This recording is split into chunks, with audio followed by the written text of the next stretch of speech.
Next slide, please.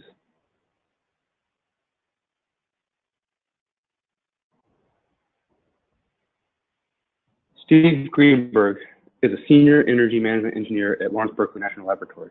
He has researched and applied energy efficient building and industrial systems for a variety of clients on 3 continents over the past 38 years. His data center spans over 20 years and includes data centers ranging from server closets to supercomputer centers in excess of 15 megawatts. He has been involved in design review, commissioning, and retrofit, and has taught workshops on data center energy efficiency for Department of Energy, utility companies, and ASHRAE. Steve holds a bachelor's degree in mechanical engineering and a master of energy and resources, both from the University of California at Berkeley.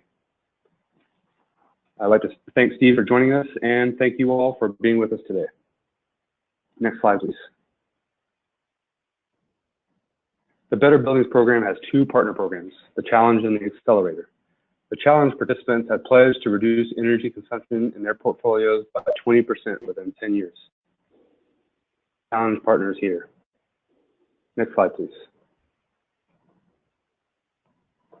The Accelerator participants have pledged to improve the energy efficiency of 1 or more data centers of 100 kilowatts or greater IT load by at least 25% within 5 years. So you can see that we can be talking about pretty small data centers with only 100 kilowatts.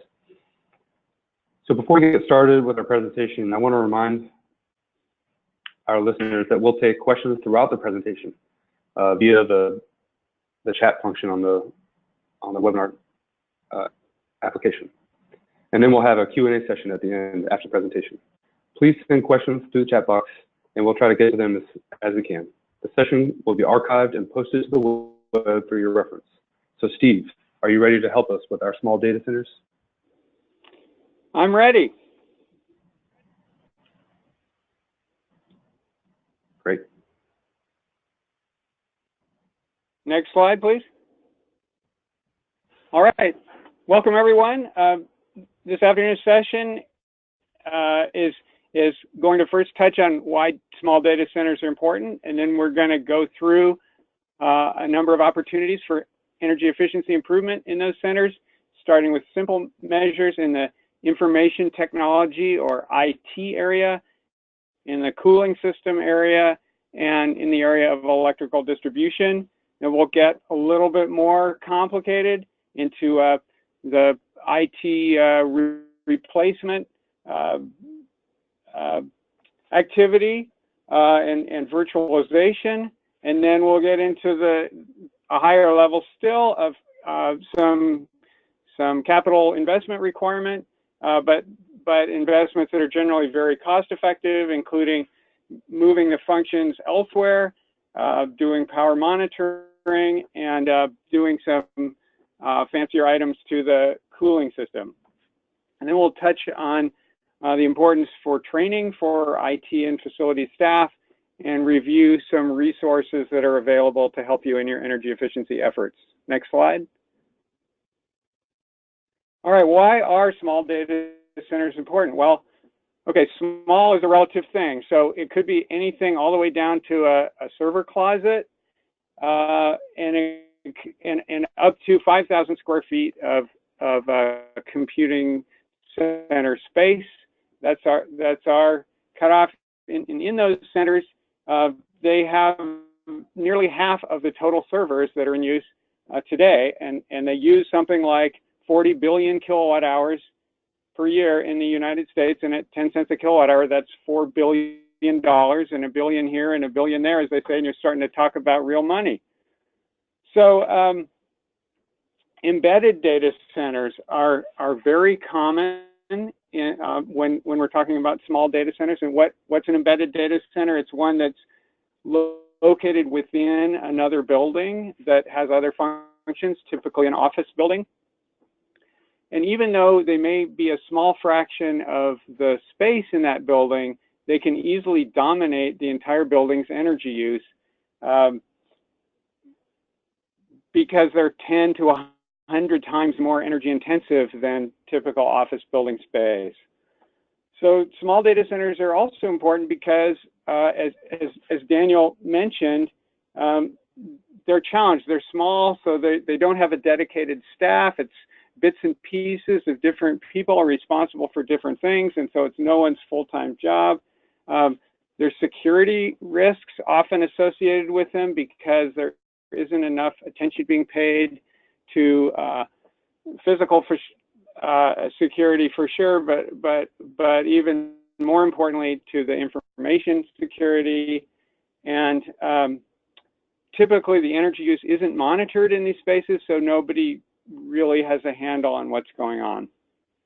That said, they typically have large opportunities. In the cases that we've looked at, they typically have 20 to 40% overall savings opportunity, and a 30% savings, just to pick the midpoint, would result in something like $1 billion a year in savings just in the United States.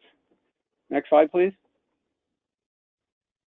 All right, so let's get into the simplest measures. Those include turning off unused servers, improving the power management within the servers that remain operating, improving air management between the cooling equipment and the IT equipment, and then increasing the temperature set points toward the high end of the range set by the American Society of Heating, Refrigerating, and Air Conditioning Engineers, more briefly referred to as ASHRAE, and then turning off active humidity control, which is consistent with the bullet above, and then minimizing requirements for uninterruptible power supplies, or UPSs, and then taking those one at a time. Next slide, please. Okay, unused servers. They're often known as comatose or zombie servers, or just idle. These are servers that they exist in the data center. They use power, space, and cooling, but they do no useful work. And there have been surveys, and it's estimated that between 20 and 30% of servers that are in data centers are such comatose servers. And they use about 50% of the power that a fully utilized server would use, and about 75% of the typical server's power, one that's being used at only 25% of its potential utilization. So how do we attack this problem? We need to know what's running on each machine in order to know what machines don't have anything running on them. So that's something that inventory needs to be established and maintained. And then once we know which ones aren't being used, we can shut them down and remove them from the space, which frees up that space for other IT equipment. Next slide, please. All right, improving server power management. So there are two facts about server power management. One of them is that most servers are shipped with power management turned on, and most servers in use have had their power management turned off. So the resulting recommendation is fairly straightforward. It's like check the power management settings and enable them, and they exist in three places: in the processor, in the operating system, and in the BIOS. And your IT staff will be familiar with those. And there's an illustration of an example of where the power management has been disabled in a server, and that's an all too common fact, and one that's easily fixed. They're IT folks who just, as a matter of course, disable the power management because at some point along the way something interfered with it, or it interfered with something some application they were trying to run, and so as a result there's a tremendous amount of excess energy use that's unnecessary. Next slide, please. All right, improving air management. So what do we mean by that? So typically these data centers are air cooled. Pretty much 100% of the equipment in them is air cooled. And the illustration in the lower left showing the servers in a rack. Normally there'd be many more servers in a rack, but just as a representative illustration, they take cool air in one side, heat it up by virtue of the computing that they're doing, and blow that air out the hot side, and that hot air circulates back to what's labeled as a CRAH here, computer room air handler. It could be a CRAC, which is a computer room air conditioner, or just a simple air handler. In any case, that's the cooling equipment that cools the air back down and circulates it back to the inlet side of the IT equipment. So what ideally happens is that all the air coming from those CRAHs or CRACs goes to the inlet of the IT equipment, and all of the outlet air coming from the IT equipment circulates back to the cooling equipment, the CRAH or CRAC, with no mixing at all between the hot and cold air. But most data centers are fairly closely represented by this example where the airspace is just open. So the likelihood that there'll be no mixing is fairly small. So you have two problems. In the lower right, on the equipment rack on the left, you have the case of recirculation, where you have more air flowing through the IT equipment than being supplied to it.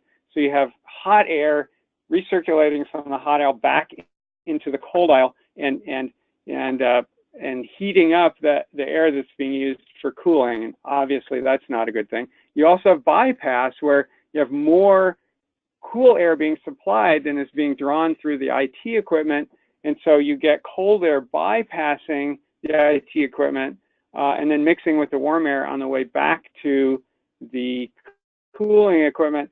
That's not as bad from an operational point of view of the IT equipment, but by diluting that air, it reduces the capacity of the cooling equipment and requires excess fan energy relative to what you would normally need. Next slide, please. Okay, so how can we improve these things? Well, again, it's fairly straightforward conceptually. We want to clear the desired air path. So for example, these two illustrations of the one on the left of an underfloor area, and again, the underfloor in raised floor data centers, that's where the cool air is being supplied from. If you've got it jam-packed with cables like this, you can see that the air is going to have a hard time getting to where you want it to go. As opposed to the one on the right, where excess cables have been removed. There's a cable management program in place, and the excess cables have been removed, and the cables that are left have been nicely bundled so that they provide a minimal resistance to airflow. So in addition to opening up the desired air paths, we want to block the undesirable air paths. So within rack, so blanking panels, the most mundane thing, you know, these are less than $5 a pop. They're plastic. Anybody can pop them in there. They make a huge difference in terms of internal recirculation within the rack. And also cable and conduit cutouts from under the floor and into the ceiling plenum if one is being used. Those are often places where air is flowing where you don't want it to. And then the rack tops and row ends, strip curtains or more formal rigid barriers are options there. Those are not really in a simple category anymore, but that's a more advanced form of air management. Those are options too, in order to reduce the mixing. That's what good air management is all about. And why bother? What are the benefits? You can raise the supply air temperature, which reduces the cooling energy and still fully satisfy the cooling needs of the IT equipment. And you can also supply less air because there's less air bypassing the IT equipment, and so you need to supply less in the first place, and that reduces fan energy. Next slide, please. All right, so increasing air temperature set points for the high end of the ASHRAE range. Okay, what do we mean by that? Well, the only temperature that matters in the data center is the temperature of the air entering the IT equipment, because the IT equipment then heats it up and spits it out the back and it gets cooled again. But the only thing that really matters to the IT equipment is the temperature of the air entering it. So the recommended range of ASHRAE is from 65 to 80 degrees Fahrenheit. That's slightly rounded, but that's effectively the range. And it's important to note this is not the same as the temperature set point for the cooling equipment, because the cooling equipment is generally controlled either by the air returning to it, which would be the warm air, or less of the time it's controlled by the air that it's delivering out directly out of its bottom, and not the air entering the IT equipment. And so if you've got a cracker crock controlled based on return air temperature, that temperature will be much higher than the temperature entering the IT equipment. So one needs to take that into account. But before changing these set points, one needs to have good air management, or the likelihood of creating hot spots is pretty high. So by doing this, by raising that temperature, you can raise the temperature of either the chilled water or the temperature at which the crack compressor is absorbing the heat, and that saves energy because they're pumping that heat less uphill, as it were. So thermodynamic savings, which translate into compressor energy savings in your cooling equipment. Next slide, please. All right, turn off active humidity control. Okay, so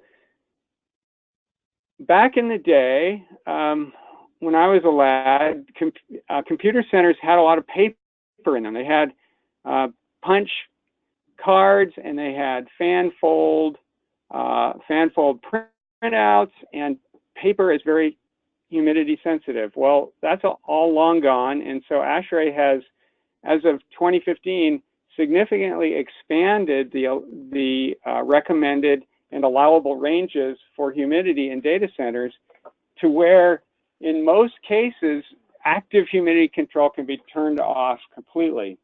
So that recommended range is basically 16 to 59 degrees Fahrenheit dew point temperature, and dew point is a measure of absolute humidity, and also 60% relative humidity. And again, those are conditions at the IT inlet. So the problem that we typically see is that the cooling systems, the cracks or craws, they're often set to a much tighter humidity control than that, and they're based on the return air, which is usually far from the supply air, and again from the IT inlet air temperature. And so as a result, they're often dehumidifying. Some units will be dehumidifying while others are humidifying. They'll be fighting each other, and that results in a lot of extra energy use that results in no benefit. And so greatly expanding the control range or turning it off entirely results in typically both humidification and dehumidification savings. And just an anecdotal case study was here at the Lawrence Berkeley National Laboratory. We just disabled the explicit humidity control. The cooling used almost 30% less energy, and the humidity barely changed because some units were humidifying and others were dehumidifying. Next slide, please. Okay, uninterruptible power supplies. So, you know, in order to have a secure to enhance reliability, uninterruptible power supplies are there to take over in case the utility fails, and maybe they're backed up by generators, and maybe they're not. That's another whole area that we won't get into in this presentation, but it's an attempt to make the power supply more reliable. And unnecessary redundancy leads to inefficiency. So what does that mean? So this graph provides an example of it. And when you have redundant operations, so many data centers have their IT equipment each server has 2 power supplies, so they're double fed, and they feed each of those from power that's on an uninterruptible power supply, and they share the load. So that means that at most you would have 50% of the load on each UPS. Normally, if one feed fails, then everything switches over to the other, and it suddenly gets bigger. But the reason it's 40% is there's the 80% rule for loading of electrical equipment that's continuously loaded. It's not allowed to be used at higher than 80% of its nominal capacity. So when you have a double fed system, then the highest normal operating load is 40%, and typically much lower because the system significantly oversized. So things to remember about uninterruptible power supplies is that many applications can be shut down and restarted without adverse effects. I mean, they aren't, so critical that they need to be available every second of the year. And critical applications, if there are such applications, should be considered to be moved to a larger data center or the cloud. And then beyond that, once the small data center, once those critical loads have been identified, one needs to carefully look at the UPS needs to minimize the number and size of them. There are Energy Star UPSs available now that are substantially more efficient than the legacy UPSs.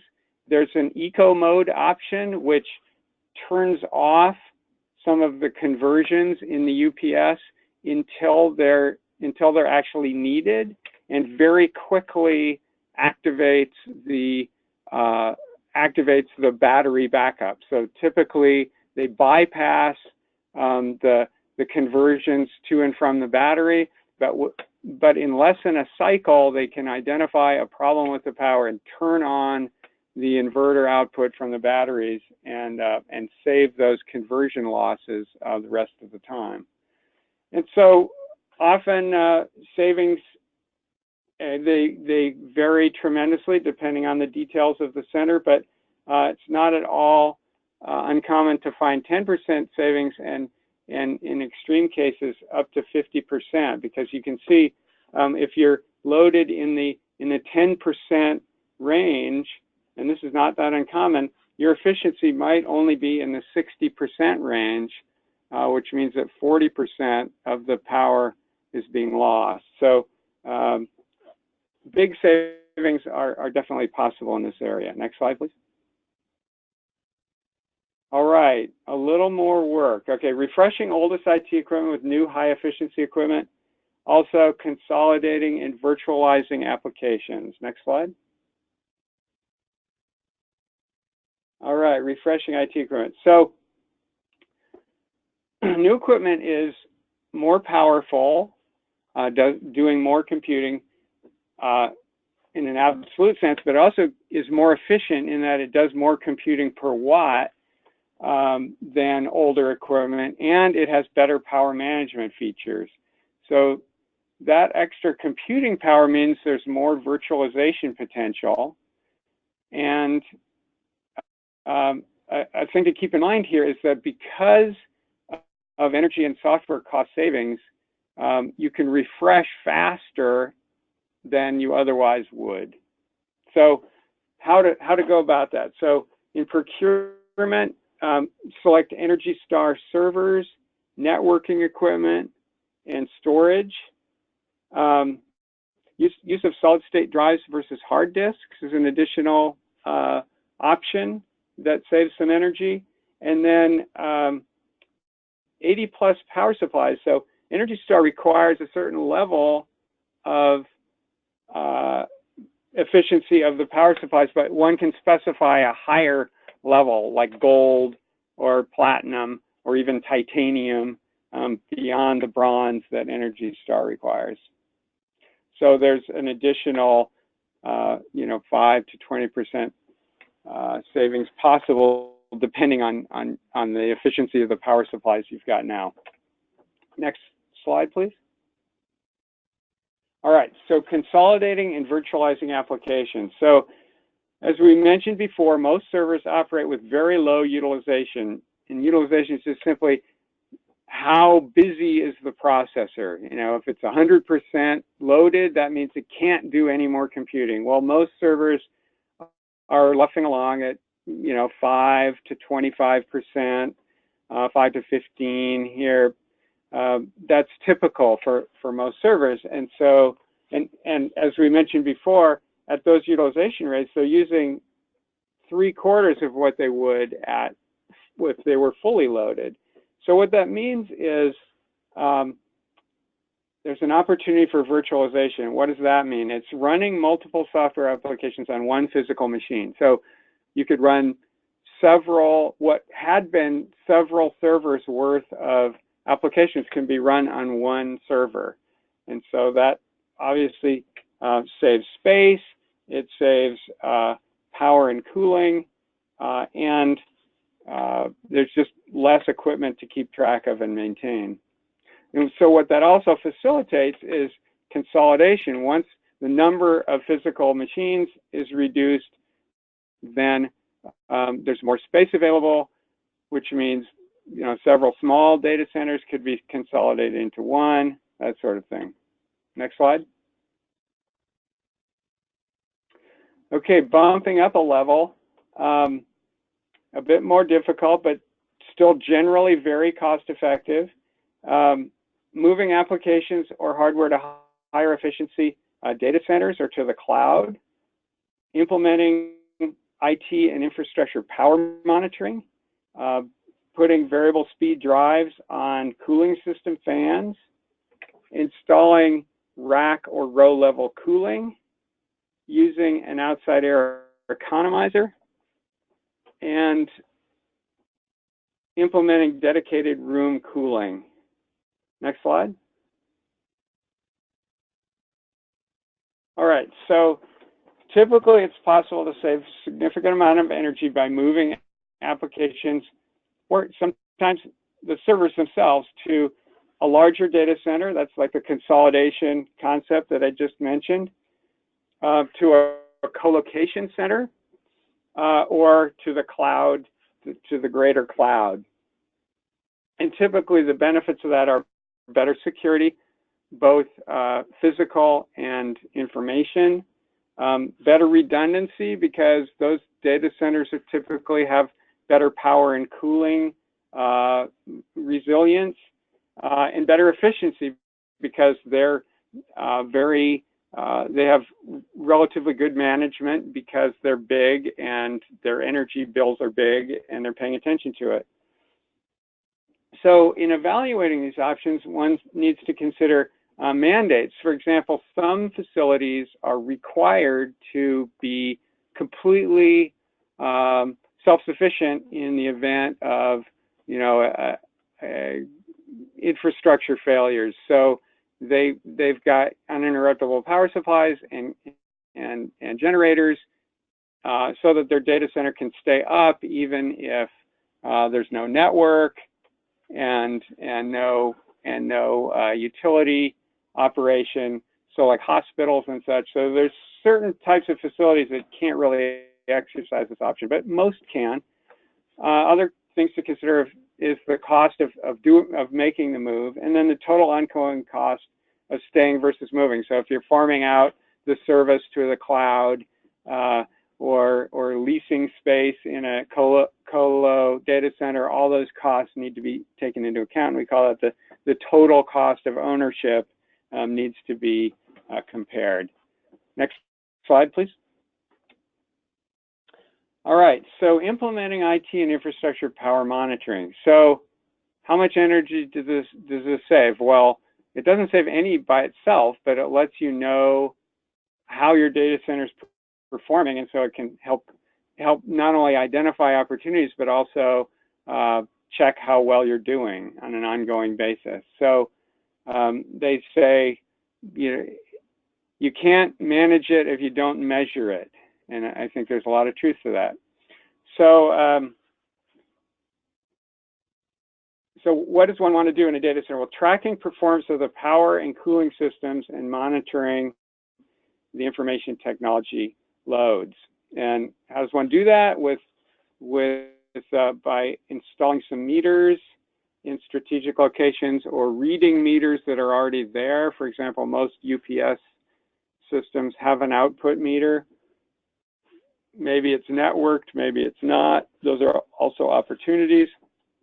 And so it lets you get a handle on metrics that can be useful for tracking performance. One of those is, of course, power usage effectiveness, which is the total data center energy divided by the IT input energy. And so when one thinks about it, if 1 would be some hypothetical ideal, 1.0, and over 2 is getting pretty bad. There are a lot of data centers in that range, and so there's a lot of opportunity out there. Big opportunities if you're over 2. If you're under 1.5, you're good. That's a DCOI requirement for existing data centers, and under 1.2 is really good. And there are data centers out there that are achieving under 1.2. There are ones out there achieving under 1.1. So there's a guide to help you with this process, and there's a link to it. Next slide, please. Great. Okay, another opportunity is putting variable speed drives on cooling system fans. So your computer room air conditioners or computer room air handlers, they typically have constant speed fans, which means they supply constant airflow, whether it's needed or not. And they're typically, as we mentioned before in the air management section, airflows are typically substantially higher than they need to be. And that's especially true once you have good air management. So because the fan power is not linear with respect to flow, a relatively small reduction in flow results in a relatively large reduction in fan energy. So for example, 20% resulting in 50% savings, and that's a very commonly possible scenario. And then because that fan energy is energy that contributes heat to the data center that needs to be removed by the cooling system, they're ancillary savings. And so you get between 20 and 30 to round numbers savings in the overall cooling system energy. So both fan and compressor energy, and heat rejection energy as well at your tower or your condenser that's outside. And there's a case study that we did, and there's a link to that.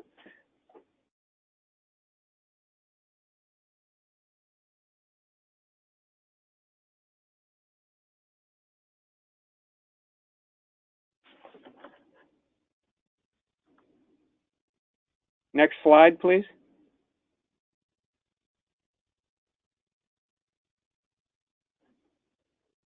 Thank you. Okay, so another opportunity is to install rack and or row level cooling. And so this only applies if you're replacing your racks or they're newly installed racks. I guess it is possible to retrofit this also on existing racks, but that's harder. So what does this do for you? Okay, it's moving the cooling closer to the source of heat. And the closer you get, the more efficiently the cooling system can remove the heat, and that results in energy savings. So there are various types of such cooling. There's the in-row style, where you have like every third rack or so is a cooling unit that takes air out of the hot aisle, cools it, and blows it into the cold aisle.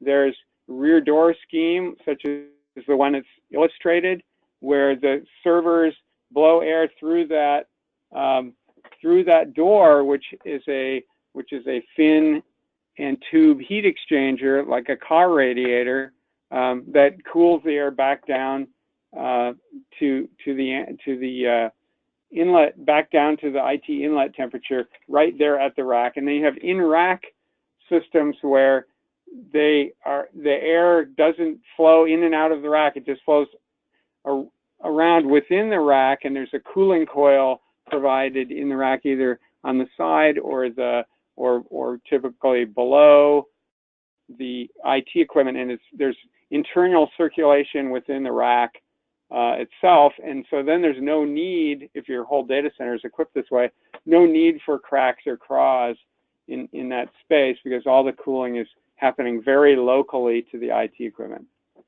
So what are the benefits of this?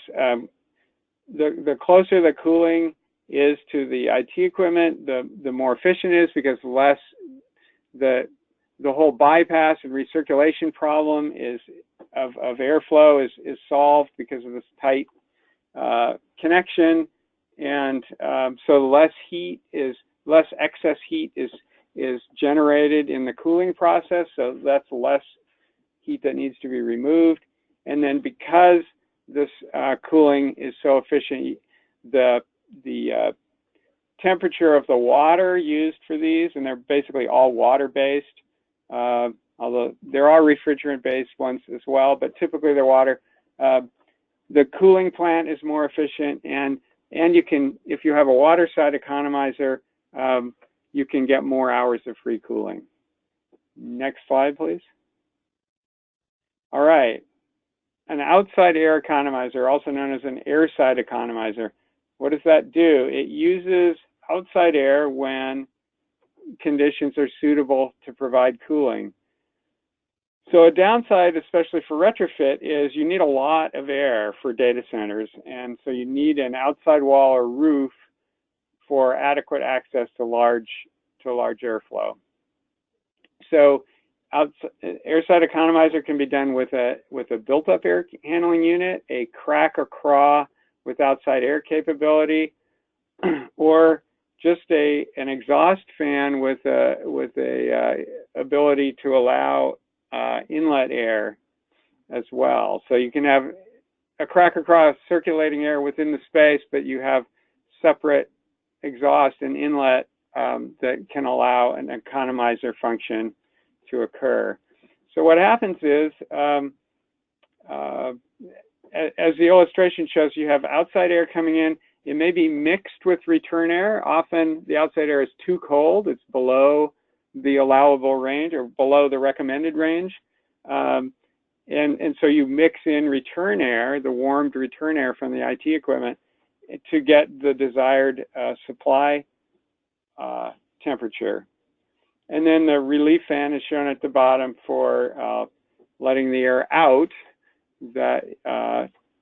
to maintain proper pressurization. So the result is that the compressor, whether it be the crack compressor or the chiller compressor in the chiller plant, will run a lot less, and there'll be large cooling energy savings as a result. Next slide. All right, dedicated room cooling versus central building cooling. So a dedicated unit will let you turn off. This is especially applicable to embedded data centers. You know, you've got your 5,000 square foot data center in a 100,000 square foot office building, but the entire office building plant needs to stay on in order to satisfy this data center. Well, that's a real tail wagging the dog situation. So you let the rest of the building operate on a normal building occupancy schedule, and you run the dedicated cooling system just for the data center. So how to do it? Well, you know, figure out if it's applicable, of course, and then in selecting it, pick a high efficiency unit, one that has a high seasonal energy efficiency ratio, and one that has an outside air economizer for reasons that we just went over, and then control that unit based on the IT inlet temperature, because again, that's the temperature in the data center that matters. Next question. Sorry, next slide, thank you. Okay, so training. Training is very important for people to get up to speed and stay up to speed on opportunities and best practices. And so there are various places to get such training. Utility companies can be one of them. Some companies do offer such training for their service area. ASHRAE, again, they have a training series. FAMP has a training series, including the one that you're in now. And the Center of Expertise for Energy Efficiency in Data Centers, there's training available there. And the Data Center Energy Practitioner Program, as noted previously, is a requirement of DCOI, and there's a link to that. Next slide, please. All right, so some resources that you should consider. There is a guide that's the companion to this webinar that we produced last year, and please avail yourselves of that. Next slide. All right, there's a couple of centers, including the Better Building Solutions Center, and as mentioned before, the Center of Expertise, and links to those. Next slide.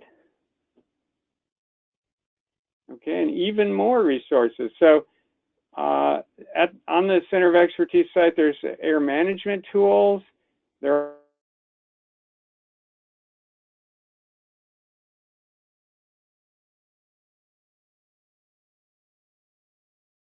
and retrofit case study we mentioned. Those are all there. The Data Center Optimization Initiative, no doubt many of you are already aware of that. There's a link to that. And then, of course, Energy Star Equipment, which we mentioned several times as a resource for finding efficient IT equipment as well as UPSs. Next slide, please. All right, so as noted here, the slides, and as mentioned at the introduction, slides will be posted online, and you can contact Daniel or myself with further questions, but we have some time now to take questions from anyone who's got one. So thanks very much for your attention, and let's continue the dialogue. Great job, Steve. I really appreciated that walkthrough for small data centers, and we have a bunch of really good questions. And I'm going to give you a few that I think you can answer quickly to make sure everyone's on the same page. But you referred to A1 through A4 for the ASHRAE standards. Could you discuss that briefly? Sure. So those are thermal guidelines for data centers. A1 is the most restrictive, and so one can specify your data center to be an A1 data center, and so vendors supplying IT equipment to it know that if their equipment operates satisfactorily in A1, that they'll be fine. It's a way, if one selects the higher levels, which are higher temperatures and broader humidities allowed, when select those, and you can tell vendors, I have an A3 data center, so your equipment needs to be compatible with that. Then, and vendors will supply such equipment. It might be a little bit more expensive, but there are big savings in construction and operating costs because you're running smaller cooling systems and ones that may not even have compressors, for example, because they can use some combination of outside air and water side free cooling to meet those loads. So those are those categories, and in thermal guidelines document that's shown on that slide, the ASHRAE thermal guidelines document. It gets into great detail on that topic.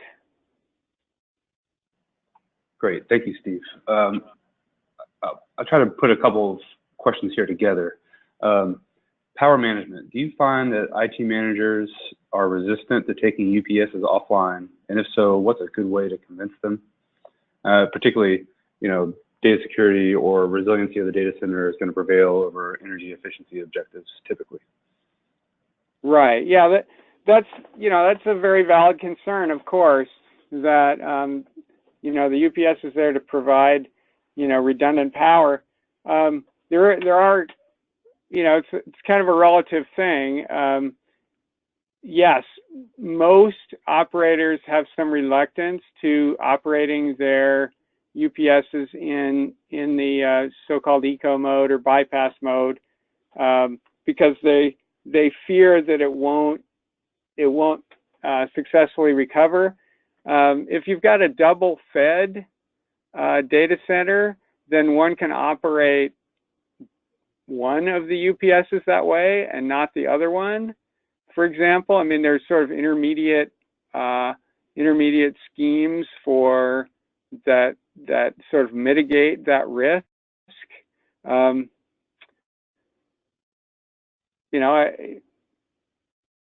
Everyone has their level of acceptable risk, right? And so another trend that's happening is, besides moving to the cloud is having the redundancy not in an individual data center, but across data centers, because it's recognized that any one location may be taken offline by extreme events. And if the computing functionality is really that critical that it needs to be backed up somewhere else, and then your redundancy is provided in that way, rather than sort of piling on extra sets of belts and suspenders at one particular location.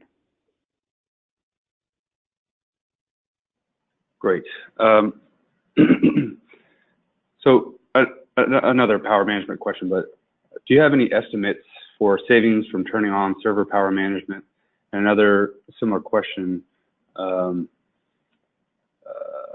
if the power management settings are turned on in the BIOS and the OS and the processor, will there be any savings, or is it an all or nothing situation? No, it's definitely, answering the second question first, it's definitely incremental. I mean, there are also levels.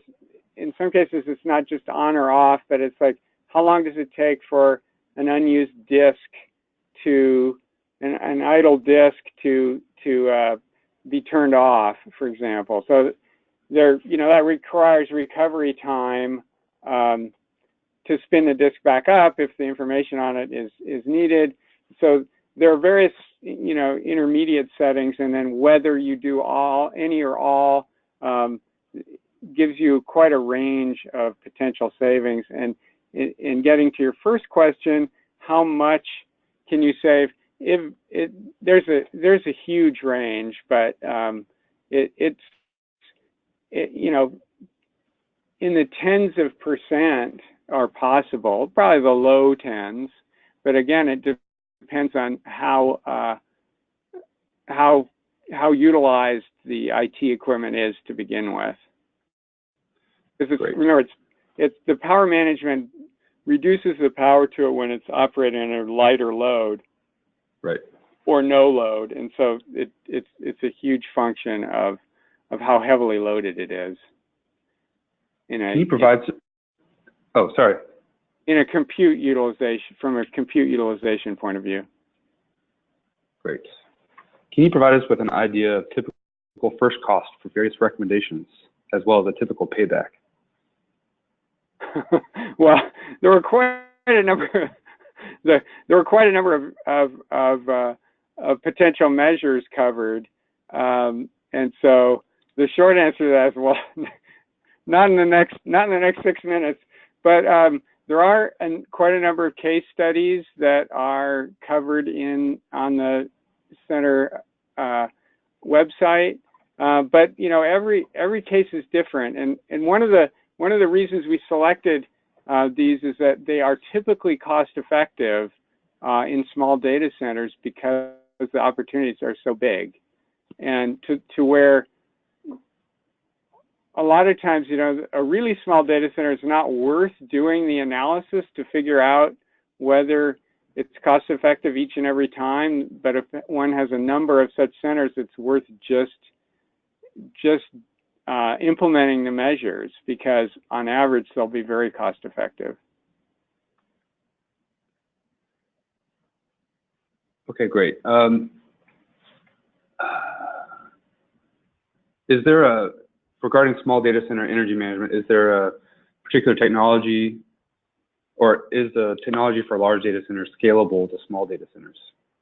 I would say it varies. I mean, quite a number of these opportunities apply to any data center. So, the free cooling, the close coupled cooling, doing good air management, all those scale everywhere, across the entire range of data centers, from server closets to, multi-megawatt facilities. That said, there's certain ones where it's not really worth it. And so, for example, the so-called data center infrastructure management packages that a number of vendors have available these days, it wouldn't be worth trying to implement one of these full-blown ones to a small data center, because the overhead cost of getting it set up would greatly outstrip the benefit. In general, that's for the full package, but there's still, for example, the keeping track of applications running on each server. That's worth doing no matter how small your data center. So, and that's a form of energy management. Same with monitoring the power management features in the IT. That's completely scalable as well. All right, so there are a number of questions about what kind of tools are available to estimate savings. I thought I'd tee that up for you to point out some of the tools that you mentioned earlier. Right. So the data center profiling tools, there's a couple of those. There's the full-blown DC Pro, as we call it, that's available on the Data Center of Expertise for Energy Efficiency website that we put in there. And there's also a quick and dirty PUE estimator version of that that will give you a quick PUE estimate. If you don't have the metering installed, you can at least get a good guess as to where you're starting from. And in the case of the full-blown DC profiling tool, it gives you not only estimated current PUE, but how much better your PUE could be if you implemented certain measures, and it gives you an estimated breakdown of usage as well. But yeah, I implore people to go to both of those sites, the Better Building site and the Center of Expertise site, because there's a lot of valuable resources available at both for free. All right, and I'll try to take advantage of the next couple of minutes to field a few questions here, or quick questions here. Liquid cooling. What other air-based cooling technologies can be of value, in particular liquid cooling? What other air-based cooling technologies? Sorry, other than air-based. Oh, other than air-based, right. So and then also, what on that note, what is the difference between in-row and in-rack cooling? Right. So all of those close-coupled coolings we talked about use liquid close to the IT equipment, but one can actually get off the shelf now, and you can also convert existing IT equipment to use water cooling to the chip, which is even more direct, even closer coupled. and results in even greater savings. There are also immersion cooling technologies for the real adventuresome folk, where you dunk the IT equipment into a bath of non-conducting fluid, non-conducting liquid. So that's yet another opportunity, rather beyond the scope of this webinar. The difference between in-row and in-rack. So in-rack, they're very similar, except the in-rack coolers have the cooling coil, the chilled water cooling coil, within the rack where the IT equipment is, and in-row, it'll be another cabinet next to the IT equipment rack, but right next to it in the same row, and so it circulates air. It still uses the hot aisle and cold aisle, but it's very local circulation rather than the bigger circulation in an open data center using cracks or craws. Clear as mud? I thought that was good. One recent question. Most of these solutions have been available for years, but small data centers are challenged to achieve a respectable return on investment. What kind of financial incentives and aid can you point us to help overcome this obstacle? I can point one out. On the Better Buildings blog, we posted about a Maryland state incentive for small data center new builds or retrofits. And the state of Maryland would fund up to 50% of some small projects. Yeah, that's a great example. Other times, utility companies will have rebate programs. Typically, data centers fall into the sort of custom rebate where you show savings, and they'll give you a rebate based on those estimated savings. So check with your utility company for sure. Yeah, state energy offices and utility companies are good places to check. All right. Well, Steve, thank you very much for guiding us through that presentation and answering our questions. If you could pass to the next slide, I want to point out that the Better Buildings webinar series will continue next month. Sorry, the previous slide showed some additional resources, which you'll be able to click on those links in the coming week. But the next webinar is Buildings That Rebound, Resiliency Strategies for Commercial Buildings and Communities. And I'm sure it will be great. Please join us for that. And thank you for participating and asking so many great questions.